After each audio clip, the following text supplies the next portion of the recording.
So something that we do in our household is whenever we watch a movie as a family and the majority of characters have a certain accent, then that's the accent we're using in our house for the next couple days. Of course, we're not trying to offend anybody. We're just doing it just to joke around with each other. So for this one, you best start believing that we're going to be speaking like we're from Minnesota. Yeah, for sure. But here, let me ask you, is Fargo worth a watch? Well, let's find out.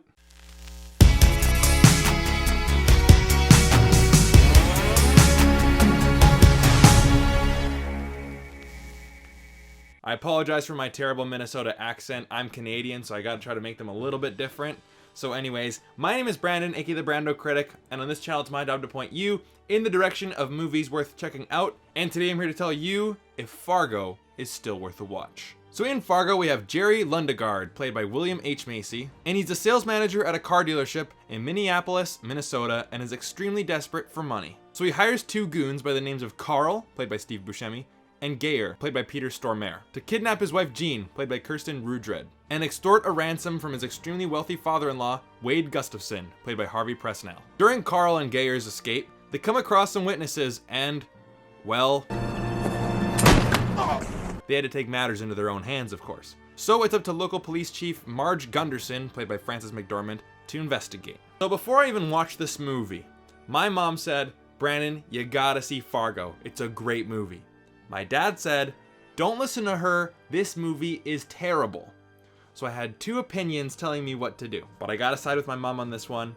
I enjoyed Fargo quite a bit. Now the first thing that I've noticed about this movie, and the first thing that really stuck with me after I watched it, is that this is a fucked up situation, right? We have a car sales manager hiring some goons to kidnap his wife so that he can get a ransom from his father-in-law just to get some money. Like, wow. That is really bizarre. And by the way, this is not actually a true story. There are some certain events that are based on true events, but Joel and Ethan Coen just kind of strung the story along. And that was a conscious decision by them to say that, oh, this is a true story, but it really isn't. And of course, Joel and Ethan Coen are from Minnesota, where this movie takes place. And one thing that I've noticed that they did, and I don't know if this was a conscious decision, but it really does feel like it, they make Minnesota and this area look like the most boring fucking place on the planet. And no offense to anyone from North Dakota or from Minnesota or any place like that, right? I'm not making fun of the North. Technically, I'm more North than you guys, but regardless. This movie does not make that area look very, very appealing, right? There's a lot of negative space. It feels very cold. You can feel how cold it is in Minnesota while watching this movie. They really play up the accent, right? So this is a very different place than when you'd hear someone talking like me, right? Just generic North American, Canadian American, just very generically speaking. So the accent, is really heightened. Yeah, oh for sure. It's very, very heightened, of course. And then this is the shallow part. Everyone in this film is ugly.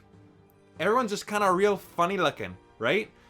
Frances McDormand and William H. Macy are probably the most normal looking people because, they're our main characters. Right, but then when you have Marge the police chief, interviewing some hookers, right? The hookers are not very good looking, obviously. They're just kind of funny looking, right? And then there's some cashier that looks really, really odd and they shoot her in this really weird angle. And then you have her husband, Norm, and there's this one shot in the movie where I'm like, wow, could you not have filmed him any more just ugly, right?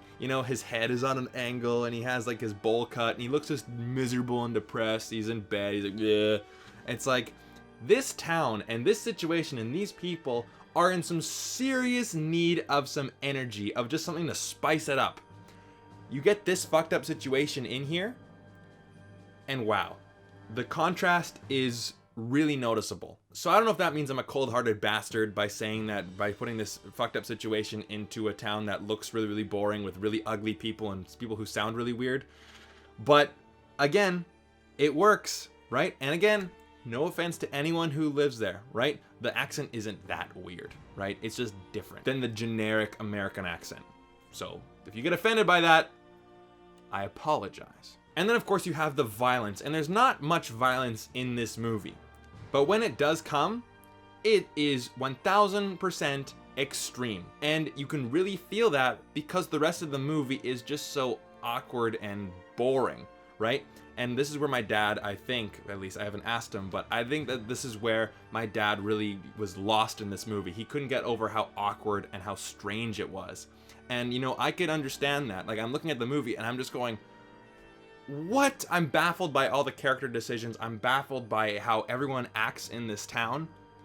But after the movie, I said to myself, okay, well, I guess I like that. Another day goes by. Yeah, I really liked Fargo. Another day goes by. Actually, I really did enjoy Fargo, right? There's a real, like, aftertaste to this movie, and it sticks with you, right? I hate when you go see a movie, especially when you go to a theater, and, you know, you're watching the movie, and, you know, you're in the moment, you're at a theater, and you're like, I really enjoyed that movie. You drive home, and you just completely forget about it. It's been a couple days since I've seen Fargo, and I'm still thinking about it. That doesn't happen very much, and especially watching it over 23 years later, that says something. So yes, Fargo is a comedy of errors in just the most ludicrous way, with great performances by William H. Macy, Steve Buscemi, and Frances McDormand. All of them are great. This movie is extremely memorable. It's weird. It's strange. It's not like typical crime thrillers you've seen, and that's what makes it so charming. I'm gonna give Fargo a 4 out of 5. And you know what? I think if some years pass by and I watch it again, it might go up to love. Maybe. Just maybe, but who knows? This is a movie, like I said, the more time goes by, the more you think about it, because, you know, just on first viewing, I know that there's a lot of deeper layers, right? There's a lot of allegories and social commentaries and metaphors that I didn't really pick up on them the first time, and when hearing people talk about it, they're like, oh yeah, did you know that this is a metaphor for this? This is a much deeper movie than what you can really get in your first viewing, and I think if I watch it again, I'm gonna like it even more.